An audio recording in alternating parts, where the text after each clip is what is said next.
We're going to call upon one of our sponsors as well to come and give us some opening remarks. Thelma Bamhare. Am I saying it right? Bamhare. Almost. She'll correct me as she comes. Let's give Thelma Bamhare a round of applause. She's from our Graça Machel Trust. She is the Strategic Partnership and Program Lead. Thelma, welcome and thank you. It's Bamhare. I know it's a bit of a mouthful. Good morning, everyone. Distinguished guests, partners, colleagues, our government and civil society leaders, as well as the ALFI team and its leadership. Privileged to be standing here this morning and really excited about this session. There's nothing like a room full of women who are supporting and rooting for each other. We know that at the end, it's always going to be a good outcome. So I'm excited about this session.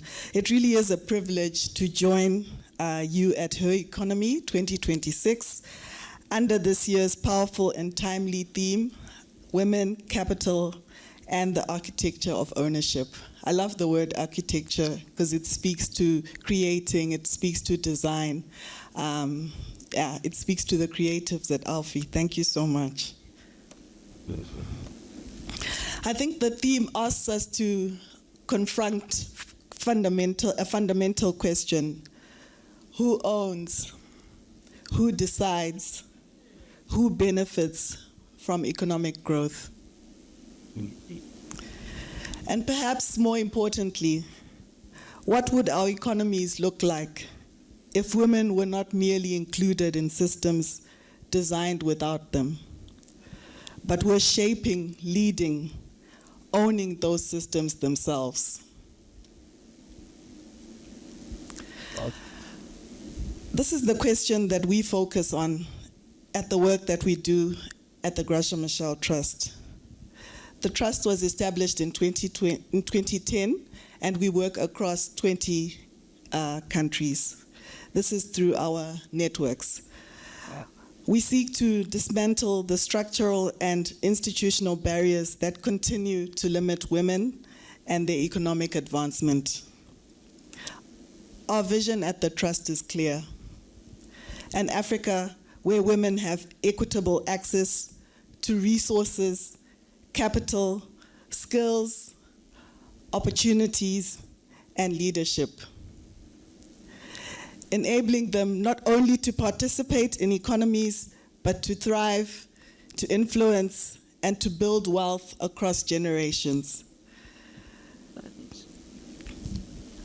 We purpose our work in 5 strategic pillars: accelerating women's economic advancement, powering the Pan-African socio-economic transformation through collective action, championing the adolescent girls as change agents.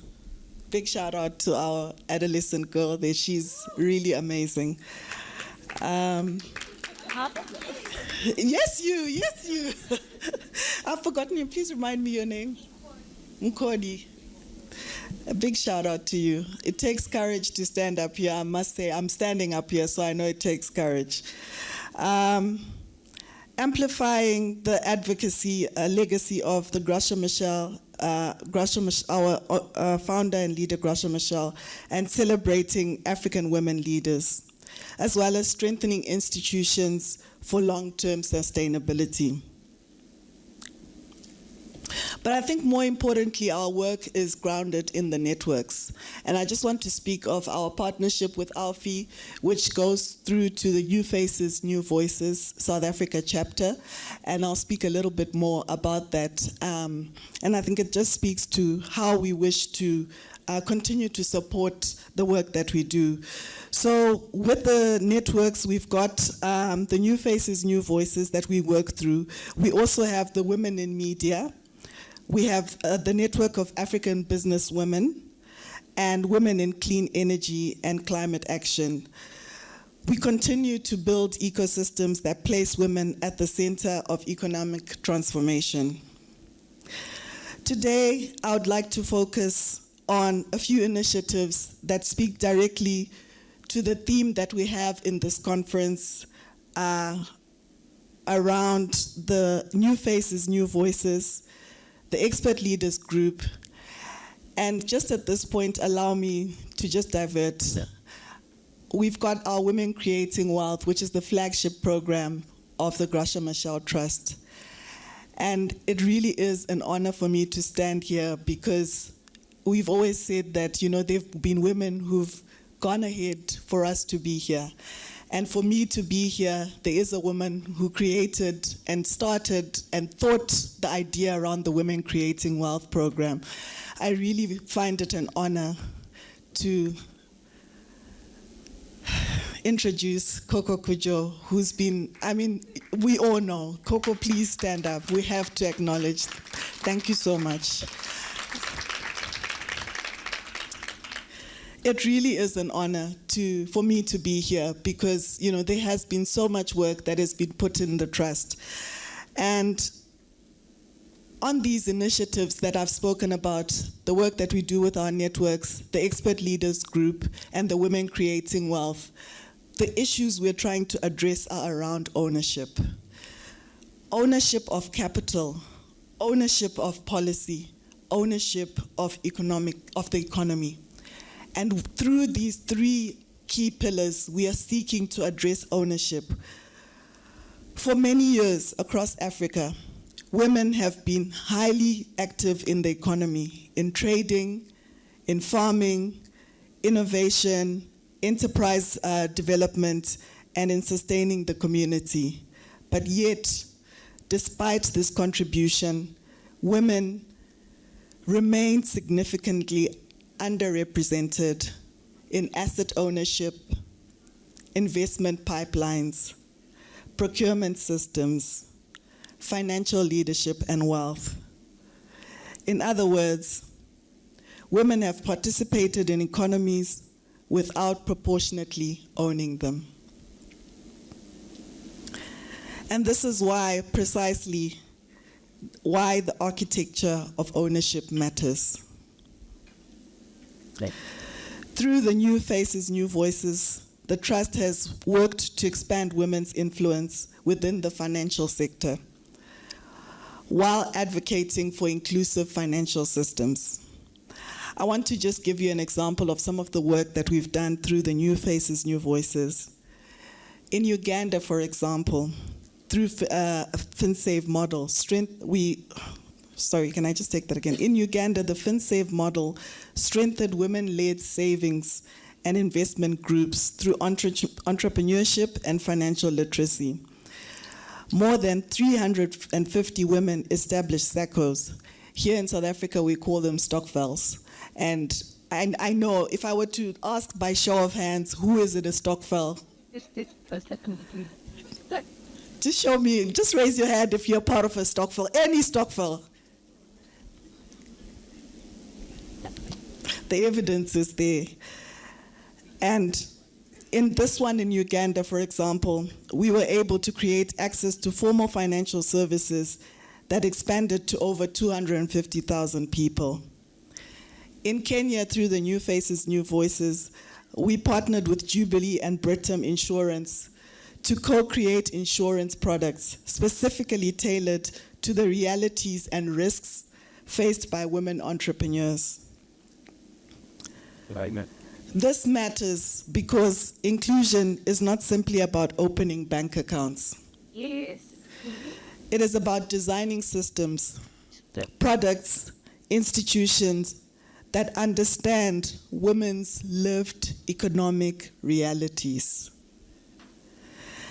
At a policy level, the New Faces, New Voices in Cameroon influenced the establishment of a working group considering legislation to allocate 30% of government procurement opportunities to women. And I know this is something that has also happened in South Africa through the National Treasury.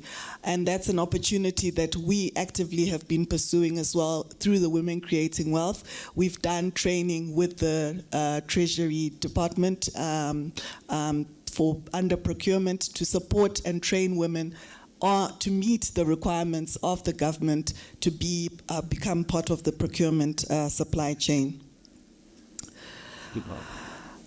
These achievements demonstrate something important. When women influence financial systems, economies become more inclusive, more resilient, and more responsive. But we also know that financial inclusion is not enough. Access without ownership still leaves women economically vulnerable. And this is precisely why we understood very early that women's economic advancement cannot remain theoretical, and it cannot stop at capacity building alone. This is why we deliberately designed the Women Creating Wealth program. This is not simply a learning program, but an ecosystem building program focused on creating access to finance, creating access to markets, building the resilience and confidence of women, as well as advocacy. Because ownership cannot happen without opportunity. Through the Women Creating Wealth program, we've been able to reach over 6,000 women entrepreneurs across 7 countries in Africa. We've also been able to touch over 100,000 lives and create jobs for over 40,000 youth. For us, these are not just numbers. These are women moving from survival to sustainability. At the Women Creating Wealth program, we like to say that we are moving from income generation to wealth creation. From exclusion to participation, and ultimately from participation to ownership. And that is what building an enabling environment looks like. It means ensuring women are not standing alone, standing outside systems asking for inclusion. It means ensuring that they're fully part of the system. This is also another point that I want to just bring up, where we've come up with the expert leaders group, which brings together former and current women governors and deputy governors of the central bank. And alongside senior women leaders from financial regulatory institutions, these women are shaping the monetary policy, regulatory systems, and financial governance at the highest level. Their work is helping shift women from the margins of economic decision-making into positions of influence. I just want to also just give an example of the work that has been done by our expert leaders group. In Rwanda, for example, the ELG members supported implementation of the National Payment Strategy and country's cashless agenda. And the results were that digitization of 416 SACCOs serving 1.7 million women in rural areas, increased uptake of electronic payments, and significant increase in women leading financial institutions. I realize my time is running. I'm going to quickly wrap it up. I think lastly, I just want to touch on some work that we've done here in South Africa. And I know when Zim comes up, she's going to speak in detail about that. But we also just put in our efforts into research through FACET. And through their support, we were able to conduct a research here in South Africa looking at the state of financial inclusion of women in South Africa.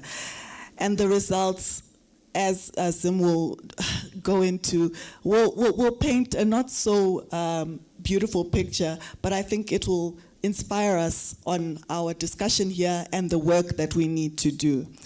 In closing, I just want to say, the question is, how do we redesign the architecture of ownership so women can fully own, influence, and benefit from economic growth? I believe there's several urgent areas that we must deliberate on together in the next 2 days. How do we move from financial access to financial ownership, not just accounts but assets, not just participation but equity, and not just finance, but wealth creation. Thank you so much.